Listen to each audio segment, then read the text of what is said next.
8वां वेतन आयोग को लेकर 4 मुख्य बड़ी माँगें की हैं। वो क्या माँगे हैं देखिए मैं आपको बता देता हूँ। यह है कि जनवरी 2025 में केंद्र सरकार ने 8वां वेतन केंद्रीय वेतन आयोग में गठन की मंजूरी दे दी। ये तो सरकारी रिकॉर्ड में है। इसके लाभ 50 लाख केंद्रीय कर्मचारी और 65 लाख पेंशनर को भी मिलेगा। इसमें रक्षा, रेलवे, डाक, आयकर विभाग के कर्मचारी शामिल हैं। सरकार ने बताया है कि आयोग की रिपोर्ट देने में 18 महीने लगेंगे। इसका मतलब रिपोर्ट 2026 के अंत या 2027 की शुरुआत में आएगी। वित्त मंत्रालय ने ये भी बताया है कि नई सैलरी 1 जनवरी 2026 से लागू मानी जाएगी, भले ही भुगतान 2027 में ही शुरू हो। इसके बाद इसका मतलब ये है कि 1 जनवरी 2026 से भुगतान शुरू होने तक का बकाया पैसा एक साथ मिलेगा। इसे एरियर कहते हैं। एरियर का मतलब ये है कि अगर आपकी सैलरी 10,000 रुपये महीना बढ़ती है और भुगतान 18 महीने बाद शुरू होता है, तो 10,000 का गुणा करेंगे 18 में, तो ये आपका आया है 1,80,000। 1,80,000 रुपये आपको एक साथ मिलेंगे। इसके साथ ही कर्मचारी संगठन की 4 मुख्य मांगें क्या हैं? देखिए, जो भी अभी भुवनेश्वर नगर में ये सक्रिय संगठन जैसी AINPSIF, NCGCM, AIDEF ने सरकार को मांग पत्र दिया है। सूत्रों के मुताबिक 4 बड़ी मांगें पर चर्चा चल रही है। सबसे पहले मैं आपको समझा दूँ, इसमें ये है कि अभी जो भी फैमिली यूनिट ये क्या है देखिए 4.4, अभी सरकार न्यूनतम वेतन तय करते समय परिवार में 3 सदस्य मानती है। आपके परिवार में जितने लोग हैं, चाहे 10 लोग हों या फिर 20 लोग हैं, तो अभी सरकार 3 लोगों को मानती है। आप और आपका बच्चा और आपकी पत्नी, ठीक है? माँग है। इसे लोग कह रहे हैं, मतलब चर्चाएँ कर रहे हैं कि इसे बढ़ाकर 4.4 किया जाए। जैसे कि आप प्लस पत्नी प्लस 2 बच्चे, तो और इसके बाद 1.6 प्लस माता-पिता और 1 बराबर 4.4। तो इसमें ये हुआ है कि इसमें माता-पिता और 2 बच्चे मतलब 4 लोग 4.4 किया जाए। इसमें न्यूनतम वेतन बढ़ेगा, ये मांग पत्र में शामिल है। सरकार का निर्णय अभी नहीं आया है, या अभी चर्चाएँ चल रही हैं, ये आपको समझना है, ठीक है? नंबर 1, इसके साथ ये चर्चाएँ चल रही हैं कि फिटमेट फैक्टर 2.10 से लेकर 2.86 से लेकर फिटमेट फैक्टर वह संख्या है जिससे पुरानी बेसिक गुणा करके नई बेसिक बनती है।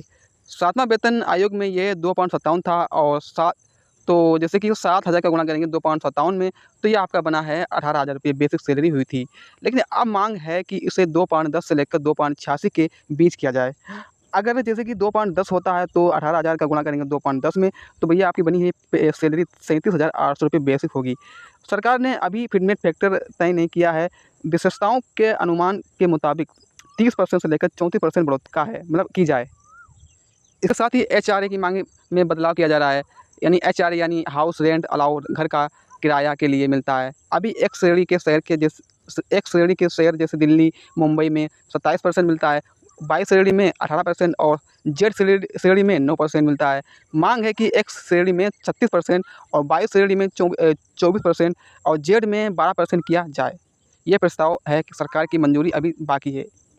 इसके साथ ही टीए, मतलब मांग है टीए की 9,000 रुपये की जाए। यानी टीए यानी ट्रांसपोर्ट अलाउड, आने जाने के लिए मिलता है। जैसे आप कहीं भी जाते हैं या फिर आते हैं तो उसके लिए मिलता है, ठीक है? इसमें जैसे कि अभी लेवल 1 को एक शेयर में लगभग 2,000 रुपये मिलते हैं। मांग है कि इसमें 9,000 रुपये महीने किया जाए। यह प्रस्ताव भी स्तर पर रखा गया है। तो इन चारों मांगों को जोड़कर सोशल मीडिया पर 61,344 रुपये का आंकड़ा बताया जा रहा है। यह सरकार के आंकड़ा नहीं है, ये संगठनों का कैलकुलेशन है। अगर सारी मांगें मान ली जाएँ तो ये हो सकता है, ठीक है?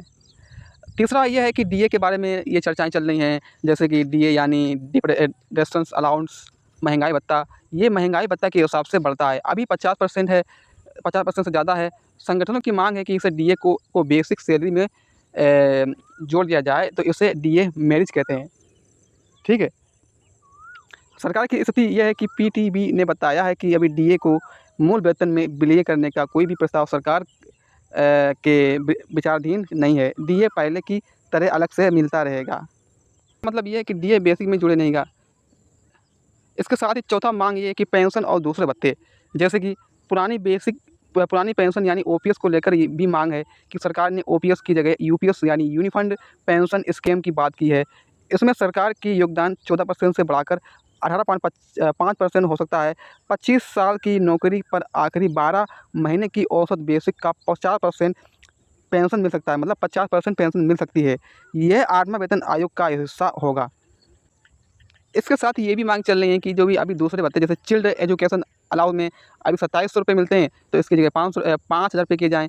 हॉस्टल सब्सिडी में 8,100 रुपये मिलते हैं, तो इससे बढ़ाकर 1,500 रुपये की मेडिकल अलाउंस में 1,000 रुपये से बढ़ाकर 3,000 रुपये करने की मांग है। इनमें बदलाव होगा, पर कितना होगा ये आयोग ही रिपोर्ट पर निर्भर करेगा।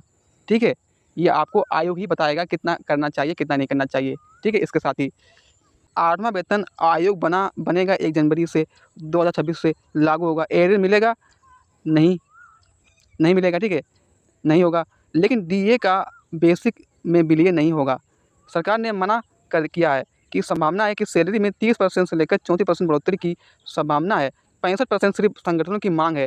जैसे आपने बहुत सी जगह देखा होगा कि 65% बढ़ोतरी हो जाएगी, लेकिन अभी सरकार ने इसकी रिपोर्ट तैयार नहीं की है। जब इसकी रिपोर्ट तैयार हो जाएगी, कन्फर्म हो जाएगी, तो आपका ये 65% होगा। अभी जैसे कि 30% से लेकर 34% बढ़ोतरी की संभावना है, अभी 65% की। अब आप अनुमान कैसे लगाएंगे कि आपकी वर्तमान ग्रॉस सैलरी का 30% जोड़ लें, तो जैसे कि उदाहरण के लिए अगर सैलरी आपकी 40,000 रुपये है, तो 30% जोड़ें तो 30% बराबर 12,000, नई संभावित सैलरी 52,000 हो गई।